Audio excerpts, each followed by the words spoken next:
Greetings and salutations. I am your pastor of positivity, George Allen West. Today is Friday, January 2nd, and I appreciate you joining me for another episode of Push-Ups, Sit-Ups, and Plenty of Juice.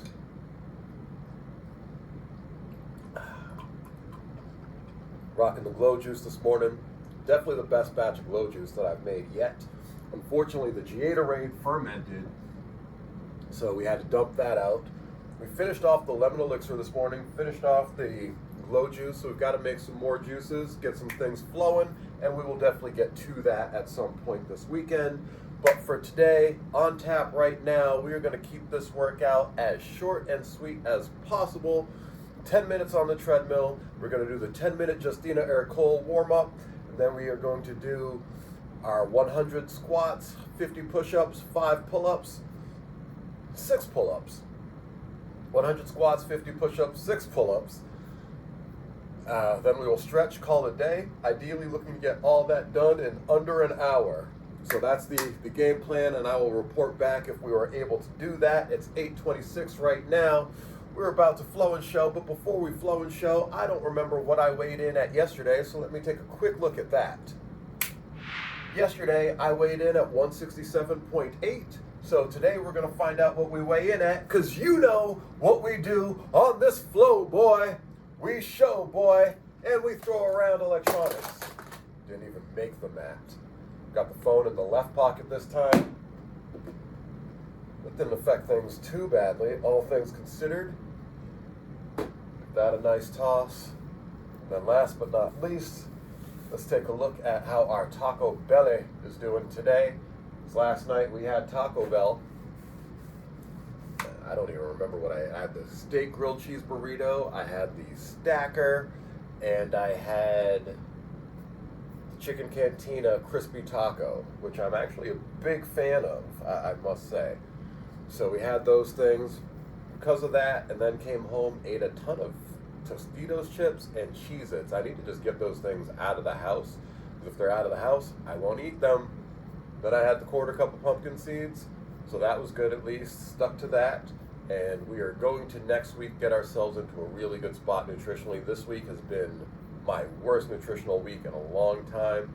The Super Saiyan smoothies have really been my only saving grace, but otherwise I am so off my plans. That's okay, we will get back into them. We're going to take this weekend to clean up, get right, and get into how things should be for next week.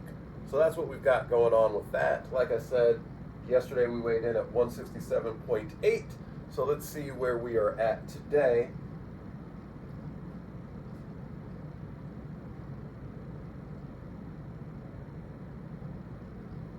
$165.4. So we're right back in that 165 range.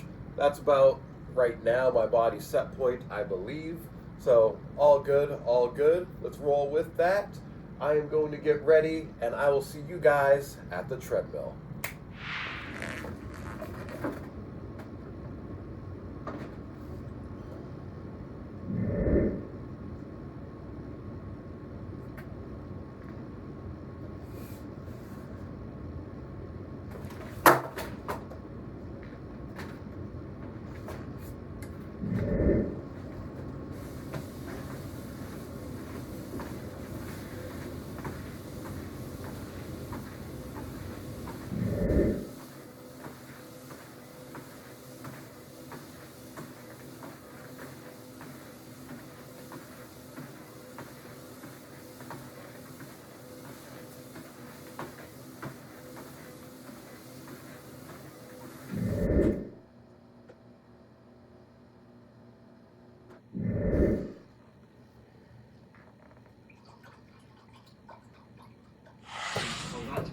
Mobility and control to relax the antagonist muscles. We like to categorize things into boxes. We like to excel in specific areas. But the truth is that we must be all things at all times. We must not view the body and its attributes as discrete compartments, but as a spectrum. We must be adaptable. But this makes things more complicated. Training for a single trait like strength is simple, but when you need to think about all these different aspects of performance, How can you even begin to program that? Well, firstly, I'll say that anything is better than nothing. The goal of this isn't to put you off training. So if you're not doing anything, then joining the gym, starting a home calisthenics routine, starting running, any of those things will do wonders for you. It's once you begin to develop a basic level of strength and fitness that then you can start looking to round out the package. And with that in mind, here are my updated fitness essentials for 2025. This is informed by the conclusions I've come to from over a decade of researching and making these videos. And because this seems like a nice way to summarize the year, I'm also going to be playing my highlights from the channel in 2024 over the top. It's been an amazing year. I've loved every minute of creating videos, and I'm so grateful to you guys to be able to do this for a living, so thank you. And before we continue, if you want a training program specifically designed to train all of these things, then you can check out my ebook and training program, Super Functional Training 2.0. It's on offer for just $23 in the winter sale. Check it out in the description down below. Now, those essentials. In a few recent videos, I've been pushing back against the notion that strength is the be-all and end-all of performance. With that said, strength absolutely is important for any kind of athletic endeavour, and also just general health.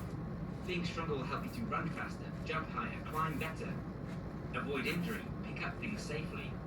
But there's more to this than just being strong. We also need to think about where and how we are strong. Strength is not a global trait, it's a local one. We need, for example, to cover the basic movement patterns: horizontal push, horizontal and vertical pulls, hinges, lunge, squat, gait, etc. Beyond this, no muscle must be left to lag behind. It can't be developed in every area, but with weak rear delts or no calves. Not only because it will leave gaps in our performance, but because it will risk imbalance, pain and injury. There is no comprehensive list of movement patterns that accounts for everything. What about straight arm strength? What about dorsiflexion of the foot? What about neck strength, toe strength? And we also need to consider the different types of strength. We need to develop absolute strength, explosive strength, relative strength, strength endurance. We also need eccentric strength, that's lengthening of the muscle. We also need isometric strength, that means keeping the muscle in place. This all means that we should be able to launch something heavy at great distance and generate lots of power, but also lift something heavy several times, walk with it a great distance, or hold it in place for time. These are all related, but they are not the same. To train all these things, we must practice being explosive, practicing our strength endurance, practicing holding different positions, and practice exerting absolute strength. In other words, we must train all angles at all speeds.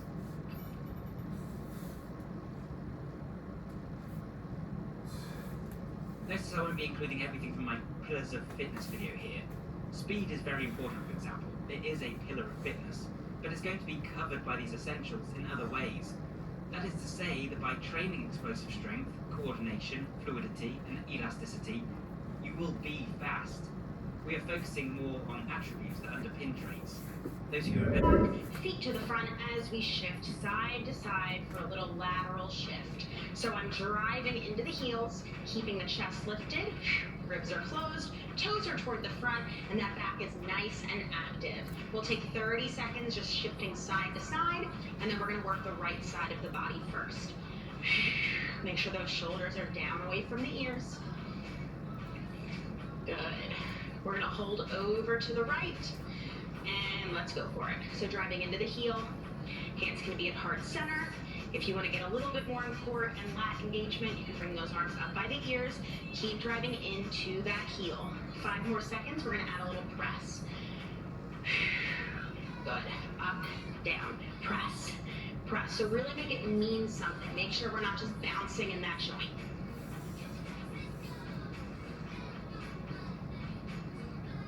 3, 2, and 1. Coming down into a runner's lunge. So that back heel is lifted up nice and high. Hands are inside of the foot. We're going to take 10 more seconds in this hold, and then we'll add a little T-spine twist. Perfect. Right arm sweeps up, and bring it down.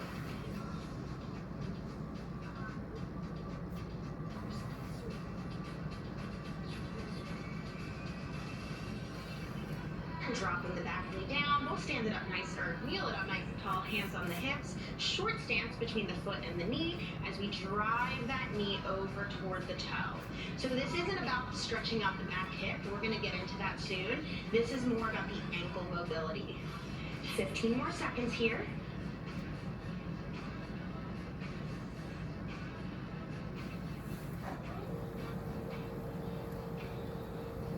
Good, give me one more. Perfect, hold up at the top. I want you to tuck your tailbone under, so you should feel a big stretch through the hip flexor. We're gonna reach away, and in, away, and in. Keeping that moving. Nice and active here. You're about halfway through.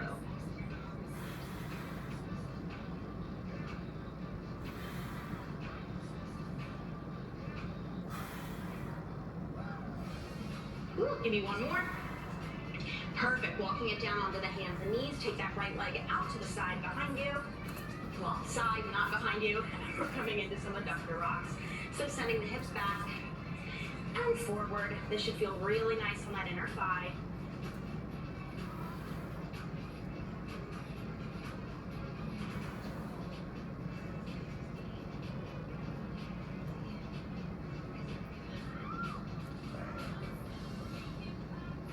Finish out your last round. We'll sweep the left leg back, or right leg back, sorry, left arm in front, bird dog.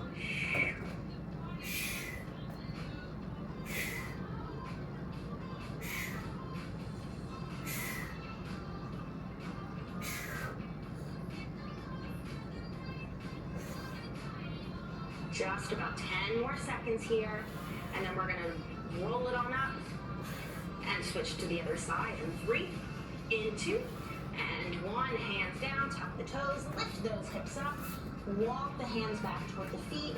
Take a moment here if you want to sway side to side, and then we'll bend the knees, roll it up, and we'll do it on the other side.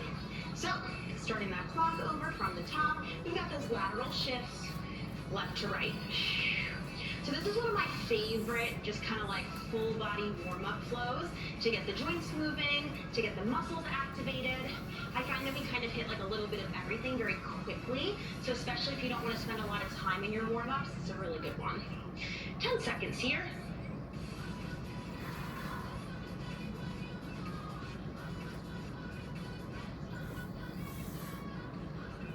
And hold it over to the left. Check in with that rib cage, make sure it's nice and closed, driving into the heel. And keeping in mind here that even though the hips are back, that chest is still lifted, so we don't want to be all the way over. We want that back working. Good, let's go for those presses. That was like a very dramatic sweep with the arms. 10 seconds. And then we're coming down into that runner's lunge.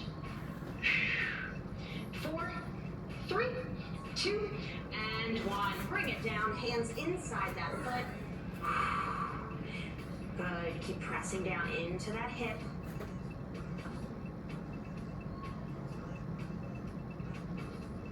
And let's add that left arm, sweeping up and down.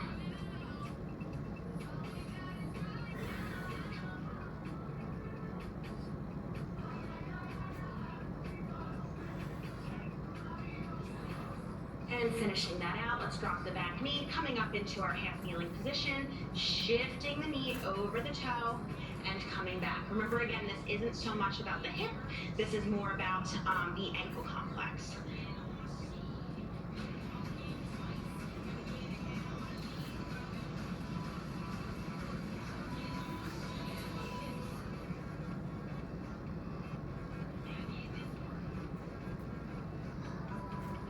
Good, holding at the top, we'll tuck the tailbone under, and then we'll take that right arm, reach it away, and in.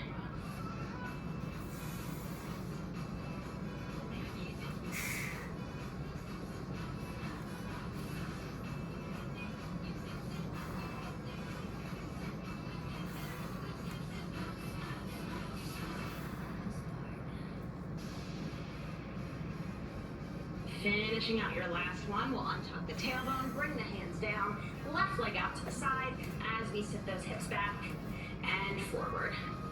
Good. This one I always like, get a lot of popping in my hips for whatever reason. You got 15 seconds left. Remembering that with pain, as long as there's, or with popping, as long as there's no pain, then we're good.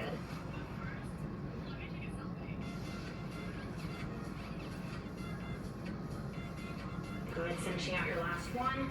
Bird dog, we'll sweep that left leg back, right arm in front, elbow to knee. No spinal flexion here. Really working on that core stabilization.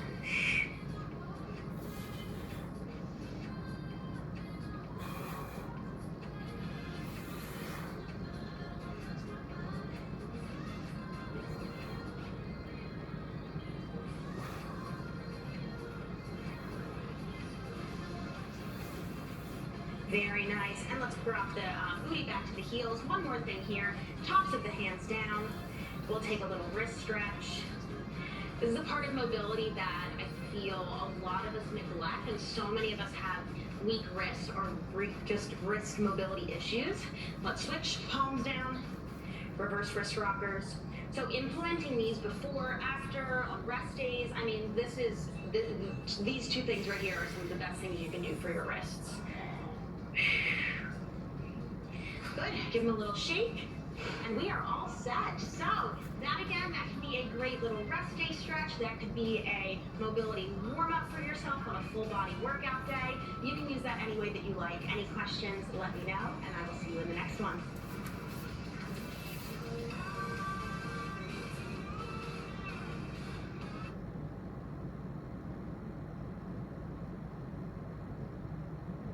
Any strength. In other words, we must train all angles at all speeds.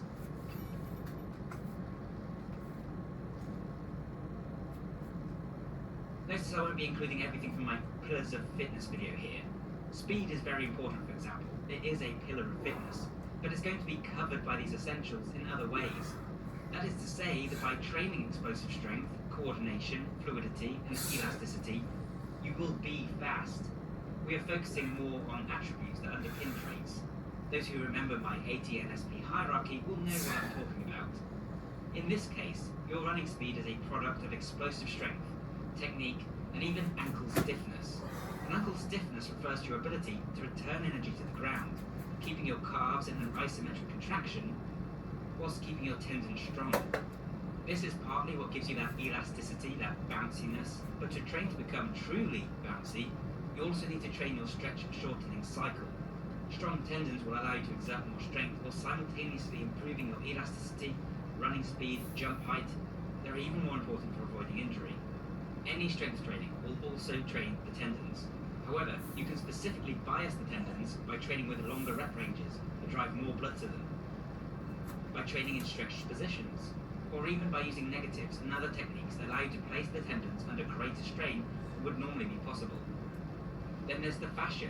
This is the connective tissue that wraps around the entire body, that encloses the organs and muscles, even protruding inside the latter and separating them. Fascia contains its own proprioceptors and its own motor units. It contributes, therefore, to our sense of bodily movement, to force production, and to our elasticity. It also aids with our structure via its tensegrity property, and even facilitates the transmission of signals necessary for various reflexes. In plain English, because the fascia is pulled taut around the body, vibrations and alterations of tension are felt across the body. Bone strength is similarly very important for slowing down the detrimental effects of aging, while also reducing injury risk. Strength training has been shown to address bone strength, as can other forms of physical activity, particularly explosive and poor posture due to habit more than anything else, and deeply ingrained reflexes and neural networks prevent us from bending down and touching the ground without rounding our backs or bending our knees. We must decouple these movements. In order to gain our full range of motion, we must practice precise and efficient technique, and we must learn to relax our central nervous system. I wasn't sure what to call this or how to include it. Awareness of the body in space is important for everything from balance to coordination to graceful movement. No matter how strong, explosive or mobile you are, you won't be able to express those qualities unless you have learned how to move the body in the ways you want to move it. We've already seen how this relates to fluidity, as you must learn to relax certain parts of the body and contract others. A martial artist needs good technique to throw the most powerful punch. To swim fast, well, you need to understand correct swimming technique. The same goes for running. But what about non-athletes? Well, there is a certain amount of technique that is required by everyone. We simply don't have many cases. When someone tells you to hinge your hips, do you know what that means? Can you truly do it? Can you anteriorly and posteriorly tilt your pelvis? Tract your shoulder blades? This category closely overlaps with cognitive flexibility and mobility and fluidity. This is a spectrum too, but the simple take-home is that all of us need to practice a certain number of movement techniques so that we will have a basic movement vocabulary. This will prevent injury, result in more powerful and efficient movement, and allow us to more quickly acquire new skills and abilities. I could make an entirely separate video about the aspects of mental performance that we should train, and perhaps I will. But for now, they include the likes of sports vision, which is our awareness of surroundings and is closely tied to our working memory. Movement requires us to divide our attention across our limbs while also being mindful of our environment. Thus, we must hone the senses themselves and realize that we experience them, again, not discretely, but as a single visual spatial representation of the outside world. We must hone our decision-making. We must foster our ability to learn through brain plasticity. We must work on emotional regulation so that we remain in charge of our emotions. Emotions actually play a bigger role than you might think in performance. Our ability to stay calm will enable us to effectively move our bodies and maintain fluidity. Our ability to focus will allow us to be more accurate with our movements and to avoid distraction. As we'll see in a moment, health is very important, and our ability to maintain our emotional regulation is crucial for our health. Stress can be catastrophic for our health. Ultimately, I chose the term cognitive flexibility because that's what truly high performance and truly great fitness requires. The ability to go from alert and aware to relaxed and calm to focused and honed in. It means being able to change our mental state and our focus on the fly to adapt to a changing environment. And in fact, adaptability is a key term that should apply across any discussion of total performance. This is another truly broad category that can also encompass all those that I've previously listed. But health is truly the foundation of all performance and fitness. You cannot be fit if you are not first healthy. This is why I made the argument that PEDs are not functional. This point was lost on some commenters in that video who told me that athletes wouldn't use them if they weren't functional. But they are wrong. If a substance harms your health, it makes you less fit. Maybe not in the short term, but in the long term. PEDs are banned, at least in part, because athletic coaches would otherwise be incentivized to pump their stars with drugs, destroying their long-term health in the process and their athletic careers. They are functional for the team, perhaps, for the coach, but not for the athlete. You are not functional if your heart stops beating. Those aspects of health not covered by these other categories include things like health of the organs, the blood vessels, and the various crucial processes that allow us to do everything else. We can improve our chances of good health by eating well, maintaining a good balance of activity to rest, avoiding habits we know will be detrimental to us, etc. This should always take the priority. So how do you train all of this? I wanted this video to be motivating, but I do recognise it can have the opposite effect. Essentially, I'm saying it's not enough to simply lift weights at the gym. You need to be doing a million other things as well. Unfortunately, this is the inescapable conclusion of all the research I've done on this channel. I set out with the goal of training like Batman, and I believed I could do that by just getting stronger, by just working harder. But the truth is far different. Performance is as infinitely complex and nuanced as the human body itself. I wish I could tell you it was simple, but it's not. Remember what I said up top. Anything is better than nothing. As soon as you pick up a weight or join a class, you're improving your performance and your fitness. And with so many equally important aspects to train, this also opens up countless opportunities for you to hone and express your body. But the other surprising takeaway from this is that optimizing for all these things is impossible. The amount of precise training methods and biohacks and protocols you'd be required to follow would simply be unrealistic. This is why Batman remains in the realm of fiction. But that isn't to say we can't train all these things, though. The answer is, ironically, to kind of forget about it all. To practice moving the body in as many varied and expressive ways as possible. To introduce new variables constantly. To keep learning. To leave no stone unturned. This is why open skills, why compound movements, why trail running, why dancing and martial arts, why kettlebell training, all of it builds greater adaptability and resilience. It trains so many aspects of everything that we've discussed here without us having to think about it. It's not about optimizing to make one thing best it can be, it's about letting go and going with the flow. Finally, if you did want some kind of roadmap for moving forwards, the thing to consider is, where is your biggest weak point right now? Are you lacking mobility? Are you weak? Do you have health issues that you could address? Start here and you'll bring up all your other attributes as well. Some of this will be universal as well. Many of us have poor posture due to the way we sit, weak hip abductors or adductors due to their lack of use, low energy due to inactivity. These are great places to start as well. It's also just been really cool going through this footage and seeing everything that's happened this year. Everything you've seen here was this year. And it just once again reinforces why I love training this way. Like, I've got to do so much cool stuff, whether I'm running through the hills or balancing on sticks or doing handstands in a warehouse or push-ups in a hospital. Obviously some of that comes from being a YouTuber, but just, you know, training doesn't have to be this boring thing you do on the spot, and I love that about it. Also been a little bit shocking, and I think that there's footage that I can use from this year, and actually it was from last year, like the Solid Snake video, that was already last year. Like, what is time right now? You might also have noticed some clips in here that you don't recognise from videos, and that's because they're kind of teasers for things that are coming up next year. I filmed them this year, like the stuff in the Japanese temple, and the stuff on the rooftops, and even that kind of floodlit area. But all that's coming. I've got some really cool, exciting projects to reveal in 2025, so I hope you'll join me for it. I also got to film on a pirate ship, and I can't really talk about that or show it yet, but here's just a very little clip. Yeah, it's been a cool year with some cool surprises to come. So taking all this in mind, how do I think that 2024 has gone for me personally?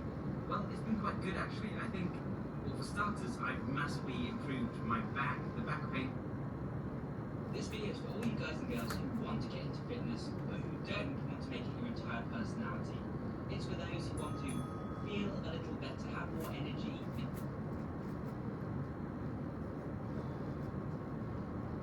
Have you ever wanted to stalk your prey through the shadows, to drop down from rooftops and silently take out your quarry? I know I have, and that's why I'm excited to play the new Assassin's Creed game, Assassin's Creed Shadows. And it's why I was also super excited when Ubisoft contacted me and asked me to design a workout to help people train, just like Ezio and the gang. So, I put together a short routine that anyone can follow to move like a character from Assassin's Creed. And in this video, I'm going to explain to you why I chose those moves, how they work, and how you can adapt them to your own training. That's right, your boy, the Bioneer, has now officially got one of his superhero workouts endorsed. But I wasn't just making a training plan to move like Ezio or newcomers Naue and Yasuke. This was a training plan for the whole Assassin's Creed franchise. So, we had to look back on the history of the series and all the different settings. How could an accessible workout program help you to row like a pirate, fight like a Spartan, and wield great strength like a Viking? The good news is that all these characters have some commonalities, which would serve as the perfect starting point. Actually, throughout the franchise, the characters have always moved like fictional ninjas. They've always been about agility, parkour, running across rooftops, dropping down silently and rolling. And this is something that really interests me because, as you guys know, on this channel I've explored ways to train just like many fictional characters, like Batman. Alright, 1 minute. Starting now.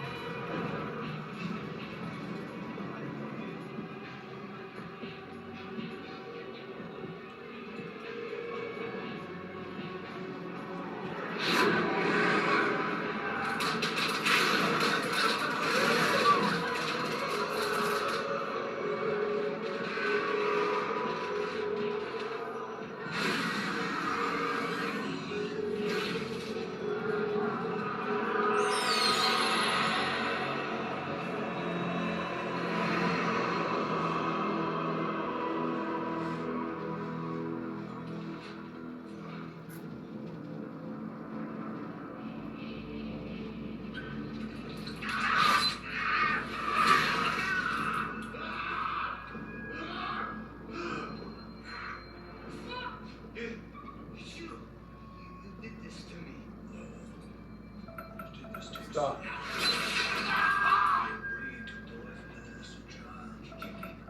Stop. To explain, please.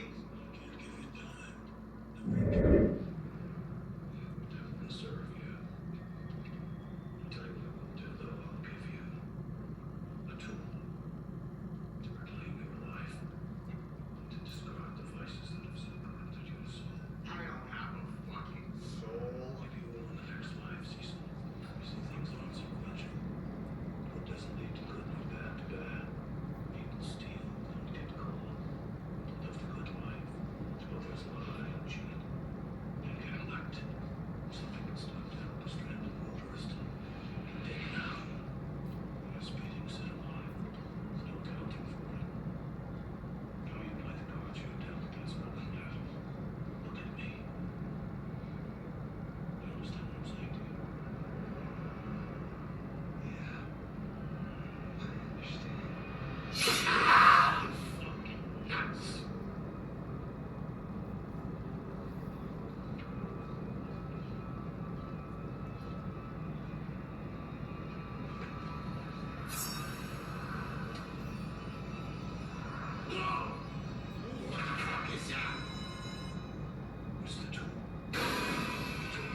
Appreciate y'all joining me for another episode of Push-Ups, Sit-Ups, and Plenty of Juice.